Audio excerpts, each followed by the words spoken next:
உறவுகள் அனைவருக்கும் இனிய வணக்கம். நான் உங்கள் கோவை மருது. உறவுகளே, ஒரு 2 முக்கியமான விஷயங்களை உங்களோட நான் ஷேர் பண்ண போகிறேன்.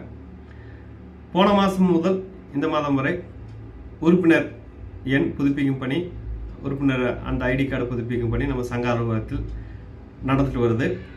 இதில் நம்ம ஏற்கனவே சொல்லியிருந்தோம், எல்லா ஆவணங்களும், அதாவது ஆதார் கார்டு, அந்த எம்பி ஐடிக்கு உரிய நபர்கள் அவங்களோட அந்த சங்க ஐடி கார்டு, அதுவாக 150 ரூபா கட்டின ரசீது, மாதம் சந்தா கட்டின ரசீதுகள், இதெல்லாம் ஒரிஜினலோட சம்மந்தப்பட்ட நபர்கள் போயிட்டு சங்கத்தில் உங்கள் ஐடி கார்டை புதுப்பிச்சுட்டு வரலாம் அப்படின்னு நம்ம சொல்லியிருந்தோம். இதுவரை ஒரு 1500 மேற்பட்ட உறுப்பினர்கள் தங்களோட புது ஐடி கார்டுகளை வாங்கியிருக்காங்க. பழைய ஐடி கார்டுகளை புதுப்பித்து வாங்கிட்டு இருக்கிறாங்க. சுமார் ஒரு 6000 7000 இருக்கிற உறுப்பினர்களில் மீதி இருக்கிற ஒரு 5000க்கும் மேற்பட்ட உறுப்பினர்கள் இன்னும் தங்களோட அந்த கார்டுகளை புதுப்பிக்க முடியல. இதில் சிலர் சொல்கிற காரணங்கள் பார்த்தாச்சுன்னா, சார் நாங்கள் அந்த 150 ரூபா கட்டி வாங்கின ஐடி கார்டும் அந்த ரசீது எங்கேயோ வச்சுட்டோம், காணாமல் போயிடுச்சு, நாங்கள் வாங்கவே இல்லை அப்படிங்கிற மாதிரி ஒரு குறிப்பிட்ட ஒரு சில நிர்வாகிகள் சொல்கிறாங்க. மீதி இருக்கிறவங்க, சார் நாங்கள் தான் சந்தா கட்டிட்டு வர்றோம், ஆனால் எங்கள் சொந்தக்காரங்க, எங்களோட உறவினர்கள், அதை ஒரு எங்களோட நண்பர்கள் வெளிநாட்டில் இருக்கிறாங்க, வெளி மாநிலங்களில் இருக்காங்க, அவங்களால இப்போ புதுப்பிக்க முடியாத ஒரு சூழ்நிலையில் இருக்காங்க. அதனால் வேறு ஏதாவது வழிகள் இருக்கா? இல்லை சார், வெளிநாட்டில் வேலை செஞ்சாங்கன்னா அந்த எம்பசி அது ரொம்ப கஷ்டமாக இருக்குது சார், எம்பசியில் போய் லெட்டர் வாங்குறது பிடிக்கிறது கொடுக்க மாட்டேங்கிறாங்க. அதே மாதிரி ஒரு 70 வயசுக்கு மேலே மருத்துவ சான்றிதழ், சார் அதுவுமே கொஞ்சம் சிரமமாக இருக்குது, மருத்துவ சான்றிதழ்லாம் வாங்க முடியாமல் இருக்குது அப்படிங்கிற மாதிரி ஒவ்வொரு காரணமும்.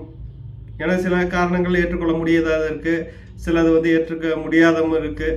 சில சூழ்நிலைகள், சந்தர்ப்ப சூழ்நிலைகள், அவங்களால சங்கத்துக்கு நேரடியாக பதிவு பண்ண முடியாத ஒரு சூழ்நிலையில் நமது பெரும்பாலான உறுப்பினர்கள் இருக்காங்க.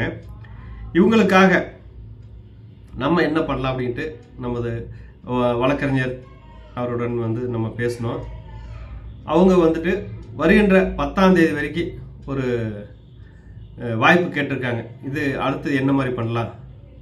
ஒன்று, நம்ம இருக்கிறவங்க வீடியோ கால் மூலமாக, வீடியோ கான்ஃபரன்ஸ் மூலிமா நாங்கள் இருக்கிறோம், எங்களோட பேரில் தான் இருக்காங்க அப்படிங்கிற மாதிரி அவங்களோட ஆதாரங்களை அவங்க உறவினர்கள் மூலிமா, நண்பர்கள் மூலிமா நமது அலுவலகத்தில் புதுப்பிக்கலாமா? அவங்க வீடியோ கான்ஃபரன்ஸில், சார் நாங்கள் இங்கே இருக்கிறோம், நாங்கள் பணமோ அல்லது செக்கை வாங்கும்போது நேரில் வாங்கிக்கிறோம், நாங்கள் இருக்கிறோம், எங்கள் பேரில் தான் ஐடி இருக்குது அப்படிங்கிற மாதிரி ஒரு ஆப்ஷன். அதே மாதிரி வயதானவங்க, மருத்துவ சிகிச்சையில் இருக்கிறவங்க, அந்த மாதிரி இவங்களும் வீடியோ மூலிமா அவங்களோட ஐடி கார்டை புதுப்பிக்கலாம் அப்படிங்கிற மாதிரி ஒரு இது சொல்லியிருக்கிறோம். ஏன்னா இந்த ஆப்ஷன்லாம் அவர் கேட்டு தான் சொல்கிறேன் அப்படின்னு இருக்கிறாரு. ஏன்னா 10ஆம் தேதி வரைக்கும் டைம் கொடுங்க, அதுக்குள்ளே நான் கேட்டு சொல்கிறேன் அப்படின்னு இருக்கிறாங்க.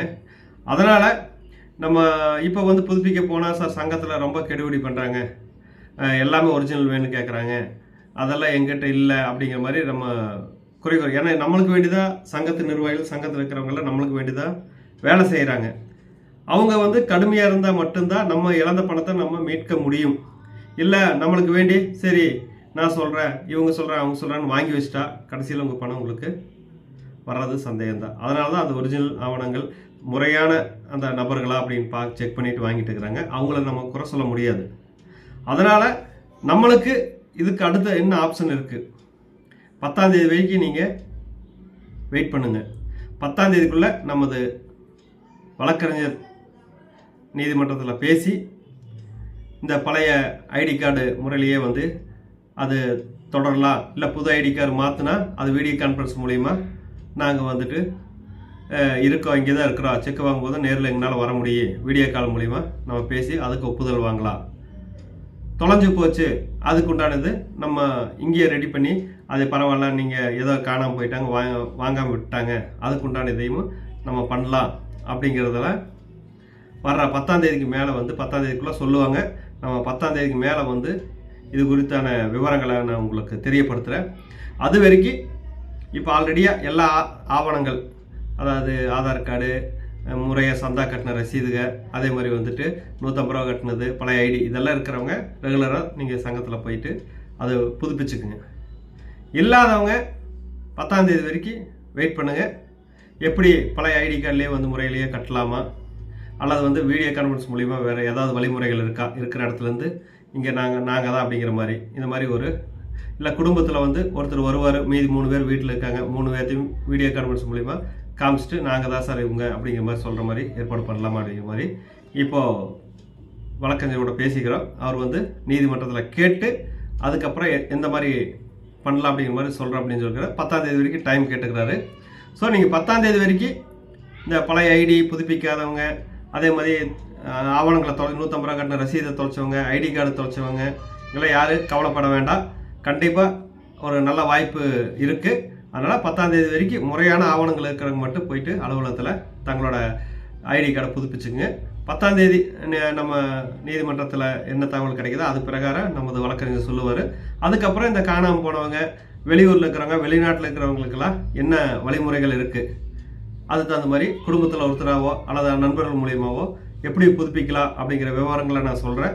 அது பிரகாரம் நீங்கள் பண்ணிக்கலாம். அதனால் எல்லாரும் கட்டாயமாக நேரில் வரணும் அப்படிங்கிறது எங்களை ஆசை. வர முடியாத சூழ்நிலைகளுக்கு வேறு ஏதாவது மாற்று வழிகள் இருக்கா அப்படின்னு வந்து கேட்டு சொல்லிக்கிறோம். கண்டிப்பாக நல்ல வழிமுறைகள் இருக்குது, கேட்டு சொல்லுவாங்க. அதனால் வெயிட் பண்ணுங்கள் 10ஆம் தேதி வரைக்கும். 10ஆம் தேதிக்குள்ளே நமது வழக்கறிஞர் சொன்னேன்னா நான் வந்து உங்களுக்கு தகவல் சொல்கிறேன்.